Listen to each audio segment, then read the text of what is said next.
ঢাকা ও আশেপাশের অনেক গ্যারেজে এখন পুরনো বাস মেরামত, রং করা ও পরিষ্কার পরিচ্ছন্নতা করার কাজ জোরে সোরে চলছে। দীর্ঘদিন ধরে চলাচল করা বাসগুলোর অনেকগুলোর অবস্থা এমন যে পুরনো রং উঠে গেছে, জানালার কাঁচ ভেঙে গেছে, ভেতরের সিট ছেঁড়া কিংবা যন্ত্রাংশ ক্ষয়প্রাপ্ত। ঈদের আগে এসব বাসকে নতুনের মতো দেখাতে শুরু হয়েছে নতুন করে রং করা, ভাঙা কাঁচ বদলানো, ভেতরের সিটে নতুন কভার লাগানো এবং বিভিন্ন অংশে নকশার কাজ করা।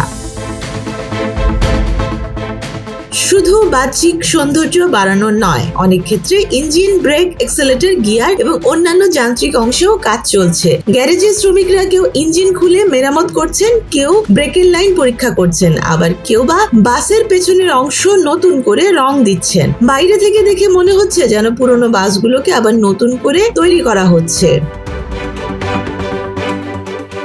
তবে পরিবহন বিশেষজ্ঞরা বলছেন এই চকচকে রং, বাহ্যিক সংস্কার আসলে অনেক সময় বাস্তব সমস্যাকে আড়াল করে দেয়, কারণ এসব বাসে বড় অংশই তাদের নির্ধারিত অর্থনৈতিক আয়ুষ্কাল পার করে ফেলেছে। আন্তর্জাতিক মানদণ্ড অনুযায়ী একটি বাণিজ্যিক বাস সাধারণত 10 থেকে 15 বছর পর্যন্ত অর্থনৈতিকভাবে ব্যবহারযোগ্য বলে ধরা হয়, কিন্তু বাংলাদেশে একটি বাসের অর্থনৈতিক আয়ুষ্কাল নির্ধারণ করা হয়েছে 20 বছর, যা অনেক বিশেষজ্ঞের মতে ইতিমধ্যে বেশি সময়।